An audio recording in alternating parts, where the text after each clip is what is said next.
اعوذ باللہ من الشیطان الرجیم، بسم اللہ الرحمن الرحیم۔ قرآن کا انسان مطلوب۔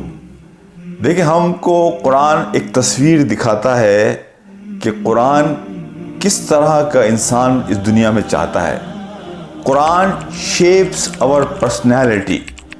تو ہم اس کی عملی صورت دیکھتے ہیں نبی پاک صلی اللہ علیہ وسلم کی سیرت کی صورت میں اور صحابہ کی زندگیوں کی صورت میں۔ قرآن جو تصویر ہمیں پینٹ کرتا ہے، ہم یہ دیکھتے ہیں کہ وقت کے ساتھ اس میں ہم ایک تبدیلی دیکھتے ہیں۔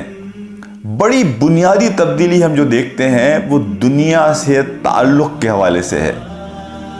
قرآن میں بار بار اللہ سبحانہ وتعالیٰ دنیا کی جو حقیقت ہے اس کو واضح کرتے ہیں، اور اس کو سب سے زیادہ اچھا اور کون سمجھ سکتا ہے؟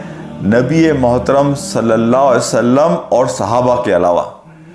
تو ہم نبی پاک صلی اللہ علیہ وسلم کی زندگی میں جو سادگی دیکھتے ہیں، دنیا سے ایک بے تعلقی دیکھتے ہیں، دنیا جتنی استعمال ہونی چاہیے اس کو محدود دائرے میں دیکھتے ہیں، اس کی جھلک ہمیں صحابہ 99.9% صحابہ کی زندگی میں ملتی ہے۔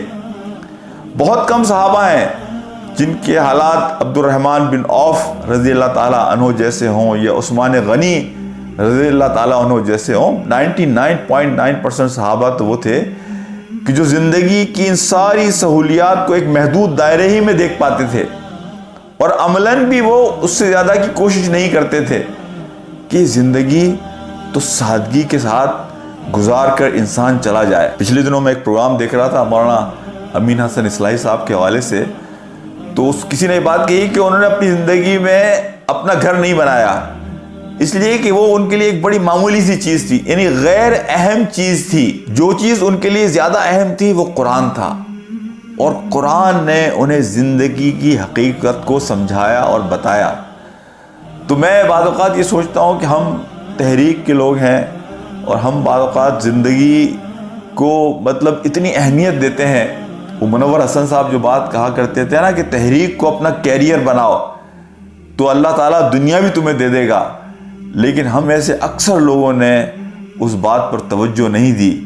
تو قرآن کا جو انسان مطلوب ہے، سیرت اور صحابہ سے جو ہمیں سبق ملتا ہے، وہ حقیقت میں اوریجنل سبق ہے، وہ اصل روٹس ہیں ہماری سمجھ کے لیے، تو جس سے یہ پتہ چلتا ہے کہ دنیا کی زندگی سادگی کے ساتھ گزارو۔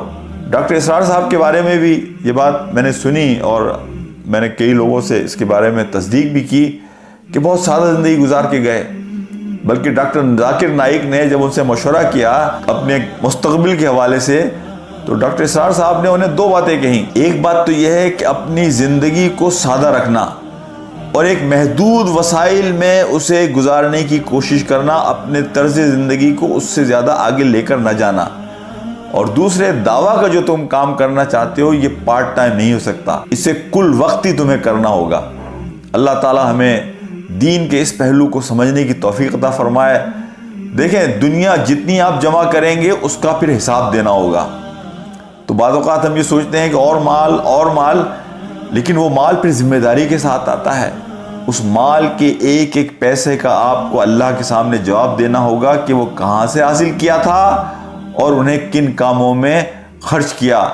تو خوش نصیب ہیں وہ لوگ کہ جنہیں اللہ قناعت بھی دیتا ہے، اطمینان بھی دیتا ہے، سکون بھی دیتا ہے۔ وہ دنیا میں ہلکے رہتے ہیں اور ہلکے ہی اس دنیا سے چلے جاتے ہیں۔ خوشخبری ہے ان لوگوں کے لیے، بشارتیں ہیں ان لوگوں کے لیے۔